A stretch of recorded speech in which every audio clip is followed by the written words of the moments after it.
Gracias, buenas tardes. Sí, buenas tardes ya. Me da mucho gusto saludarlos. Se cumplen hoy los 10 días ya de haber empezado las campañas y eso nos ha permitido alcanzar varios hitos que eran muy relevantes. Primero, en estos 10 días ya la posibilidad de presentar propuestas, de articularlas alrededor de 7 ejes, de 7 ejes que a nuestro juicio son pertinentes, son importantes y que atienden de una manera muy cercana lo que preocupa hoy a las familias mexicanas. 7 ejes que primero ponen al centro de la atención del próximo gobierno a la mujer. Segundo, un compromiso con la educación de la calidad. Tercero, un espacio para que los jóvenes en México estén involucrados en un esfuerzo de educación, trabajo o negocio propio. Cuarto, un compromiso de hospitales públicos al 100.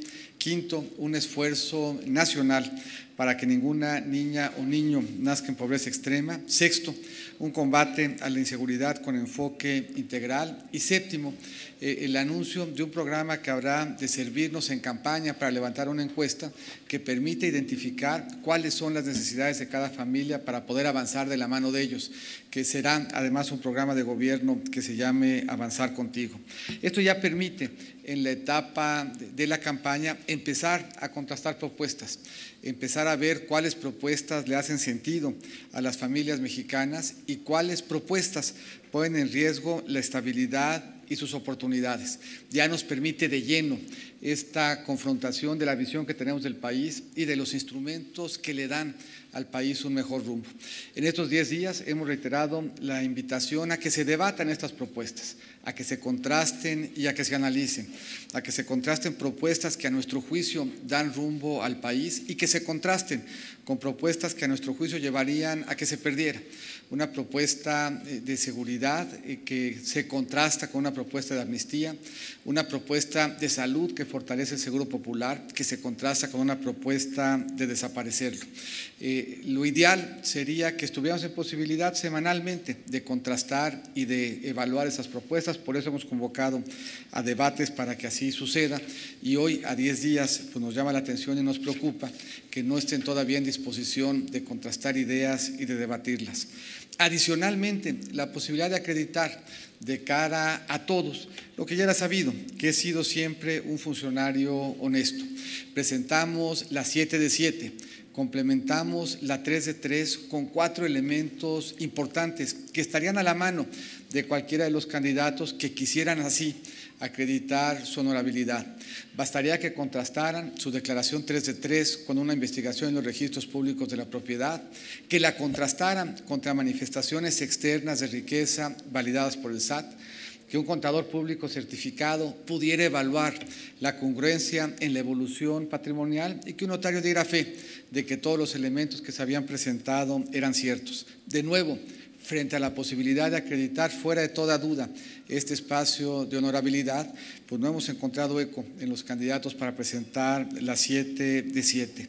Ya en campaña, ya con propuestas, ya empezando a caminar y ya generando estos espacios de contraste, pues nos orientamos en estos 10 días en lo que estamos seguros y ciertos será un espacio electoral exitoso el 1 de julio. Y hoy la posibilidad, además, de entrar en diálogo con la Conferencia del Episcopado Mexicano, conocer cuáles son sus principales ejes, respetar todos los derechos humanos, un México más justo, un sistema económico humano, Estado de Derecho y educación de calidad y validar que hay una empatía cercana en lo que preocupa hoy al episcopado, lo que preocupa al país y las propuestas que hemos hecho y desarrollado en campaña. Me pongo a sus órdenes. Gracias, doctor. Fabiola Martínez, por favor, a Fabiola.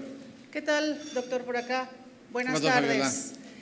¿Nos podría comentar, por favor, a qué se refirió ayer cuando hace un llamado a frenar a López Obrador? ¿En qué sentido lo dijo? Y sobre todo, ¿qué mensaje pudiera dar ahora que inicia un periodo en la campaña que para muchos es también sinónimo de que inicio de la guerra sucia? Gracias.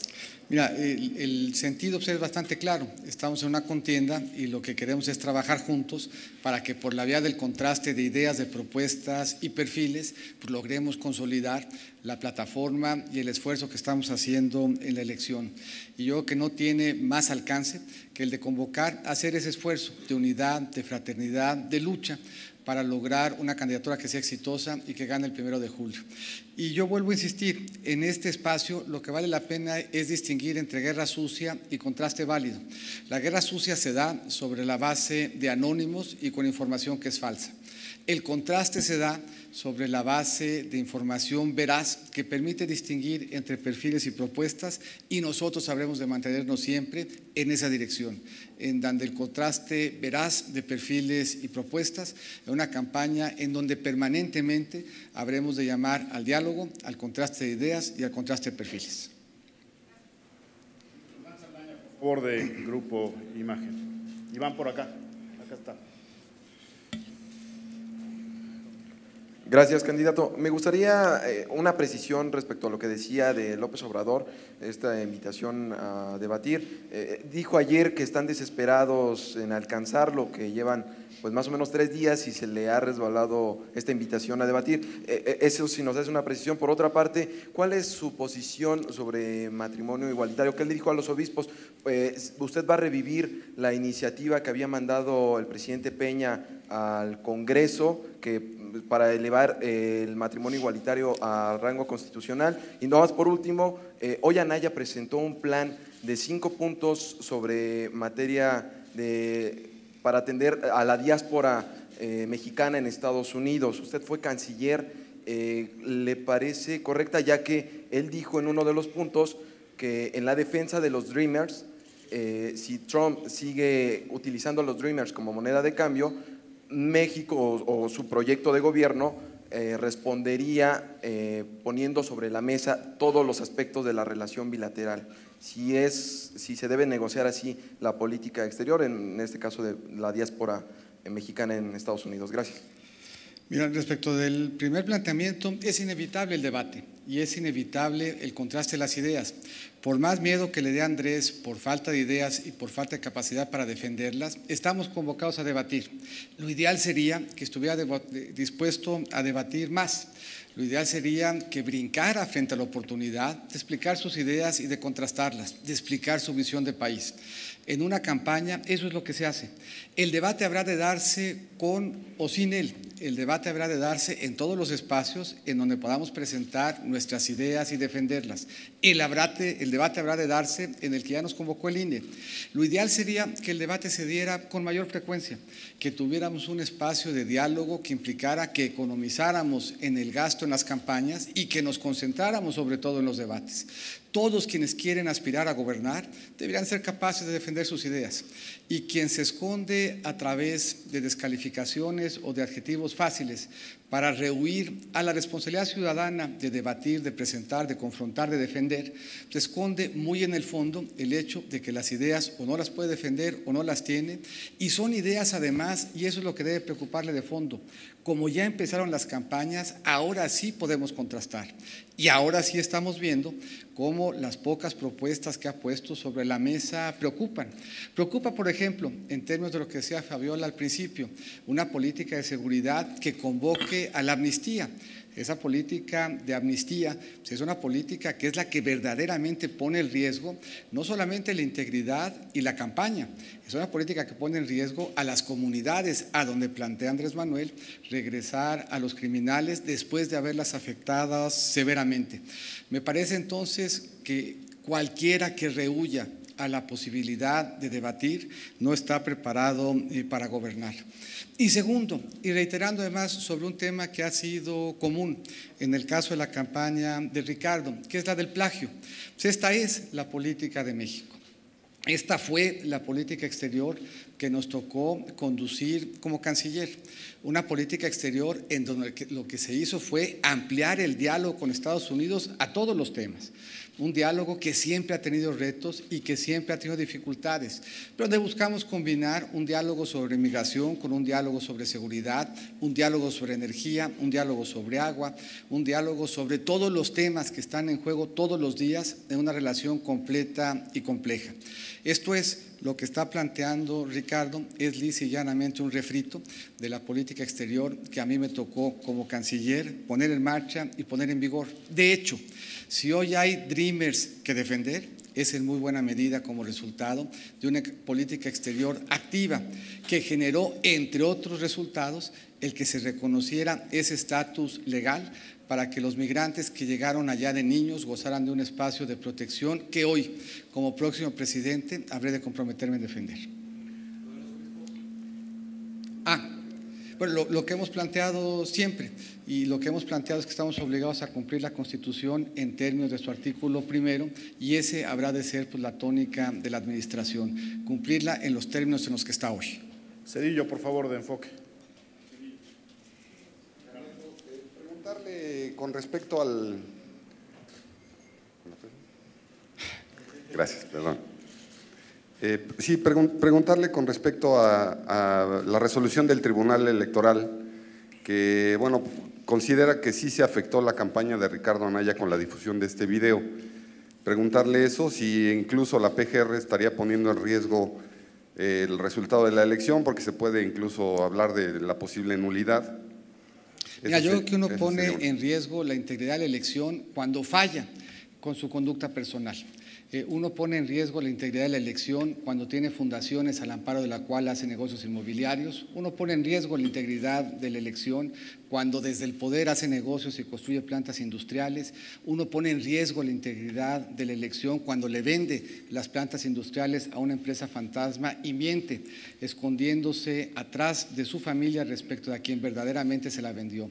No puede uno echarle la culpa a las autoridades de las fallas personales. Nos regresa al tema que se planteaba de las fake news. Cuando las fake news son falsas, se evaporan. Cuando son verdaderas, permanecen. Y aquí los datos son ineludibles. Los datos concretos hoy, que estamos frente a la presencia de quien al amparo de una asociación civil construyó un negocio inmobiliario, de quien compró una planta industrial desde el poder, de quien se la vendió a una empresa fantasma. Eso es lo que afecta a la integridad de un proceso electoral, porque es lo que afecta la integridad de un candidato que claramente no ha estado a la altura de lo que se esperaba de quien quiere liderar el país en términos de su integridad personal. Cedric, por favor, de Reforma. Con respecto, también tenía otro asunto, con respecto a López Obrador, le quisiera preguntar, hoy él habla de la posibilidad de traer al Papa, pues dice que si gana lo va a invitar. Hoy usted estuvo con la SEM y entiendo que recibió bendiciones. Muchas, y se las agradezco. Exacto. Este tipo de promesas suenan realmente, pues así como que ocurrencias, ¿no? Mira, el Papa está permanentemente invitado a visitar al país y de hecho, si revisamos, en prácticamente todas las administraciones desde 1979 a la fecha ha habido por lo menos una visita del Papa a México. El Papa siempre es bienvenido como jefe de Estado y siempre es bienvenido además para platicar aquí con su grey, una grey católica de la que yo formo parte. Esto es, el Papa no ocupa invitación, la tiene permanentemente abierta en un país que le tiene aprecio y respeto en su calidad de jefe de Estado y en su calidad, además, de quien encabeza una religión que en México es una religión muy importante. Cedric, por favor. Buenos días, candidato. Mi pregunta está dividida en dos partes. López Obrador propuso congelar 3 años el precio de los combustibles. Mi primera pregunta es, ¿qué sugiere usted? ¿Cuál es su posicionamiento? Y más que conocer su posicionamiento y su crítica a esta propuesta, saber cuál es su propio plan respecto de los energéticos y concretamente si en su gobierno sí va a seguir habiendo gasolinazos. De hecho, el precio de la gasolina se liberó desde hace 3 años. Eso quiere decir que se fija por oferta y demanda y que ya no lo administra el gobierno. Fijar la gasolina por 3 años es claramente una mala idea por varias razones. Primero, si el precio del petróleo baja y el precio de la gasolina baja como consecuencia, pues la verdad es que imponerle a los mexicanos un mayor impuesto que el que hoy están pagando no tiene ningún sentido. Y si el precio del petróleo sube y en consecuencia el precio de la gasolina sube, pues tendría que explicar a Andrés Manuel cuántas escuelas, cuántos programas sociales, cuántos programas de gobierno, cómo seguiría enfrentando el reto de la seguridad, pues en ausencia de los recursos que tendría que estar dedicando a a subsidiar. En cualquier caso, sea porque suba el precio del petróleo y tenga que explicar cómo va a subsidiar, o porque baje y tenga que explicar por qué no bajaría el precio de la gasolina en México, administrar los precios desde el gobierno es una mala idea y es una decisión además que se legisló ya hace varios años y que implica en consecuencia que no esté ya en manos del gobierno la posibilidad de administrar ese precio. Ya se tomó la definición y no está en manos del gobierno ni estaría en el mío la de administrar ese precio. ¿Seguiría habiendo aumentos de precios? Seguiría moviéndose conforme al precio internacional, para arriba o para abajo, según ahí suceda. Finalmente, Blanca Santos, por favor, de Cuadradito. Candidato, buenas tardes. Preguntarle sobre esta resolución del tribunal acerca de la inclusión de Jaime Rodríguez Calderón en la boleta, pero esta conferencia que salen a dar ayer para justificarse y de alguna manera… Perdón, Blanca, no estoy bien. Perdón, ¿ahí me escucha? Sí. Ok. Ayer salen los magistrados del Tribunal Electoral a justificar de alguna manera su resolución acerca de Jaime Rodríguez y culpan directamente al INE por un mal proceso en la revisión de las firmas. ¿Esto no da una incertidumbre justamente a la autoridad electoral a unos días de que sea la elección y que la gente precisamente no confíe? ¿Cuál es el escenario? ¿Cómo lo están viendo ustedes desde las candidaturas? ¿Qué incertidumbre hay en ese aspecto? Claro. Y, perdón, por otra parte, después de su reunión en el episcopado, si tocaron el tema acerca de estas pues encuentros que tienen algunos obispos con gente del crimen organizado, si hubo alguna referencia a este tema. Gracias. Respecto a la primera, nuestra arquitectura de autoridad electoral pues tiene la posibilidad de que el INE resuelva y de que su resolución la revise el tribunal.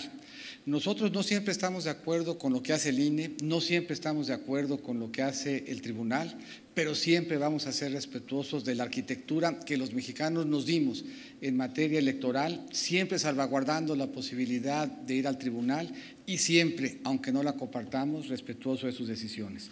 Y en el diálogo que tuvimos hoy con el episcopado, básicamente implicó la oportunidad de que presentara yo mis ejes y mi visión de gobierno y de país, que escuchara de parte de ellos cuáles son los ejes respecto a los cuales sienten deberá de articularse el país hacia adelante, que son los que aquí le compartí. Y en la sesión de preguntas y respuestas que tuvimos, ese tema no fue abordado. Jorge Chaparro, por favor, de Efecto TV, ya para cerrar. Muchas gracias.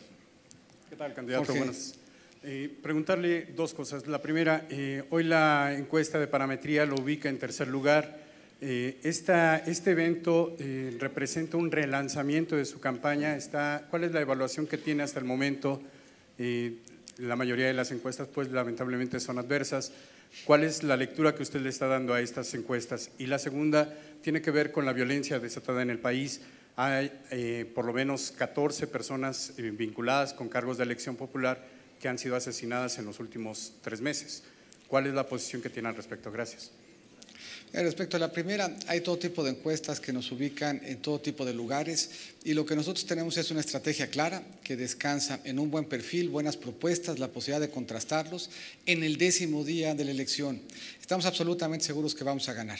Sentimos que vamos bien, que la propuesta y las propuestas están bien recibidas, que nos permiten un buen despliegue y construcción de discurso en la campaña, que nos van a permitir articular un gobierno sobre esos ejes, que sea un gobierno que le dé respuesta a lo que a los mexicanos les preocupa, que tendremos posibilidad cada vez más de contrastar el perfil, que ya se empieza a apreciar pues, dificultades en ese proceso en el resto de las candidaturas, sea por falta de propuestas, por falta de capacidad de defenderlas o porque las propuestas lisa y llanamente no convencen.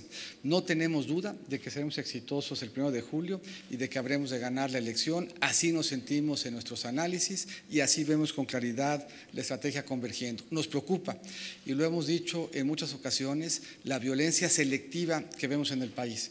Violencia que se da en contra de defensores de derechos humanos, violencia que se ha dado en contra de sacerdotes, violencia que se da en contra de reporteros, de periodistas y violencia que se da en contra de candidatos y de políticos en el país. Y consideramos que es un tema que se tiene que abordar con una estrategia específica.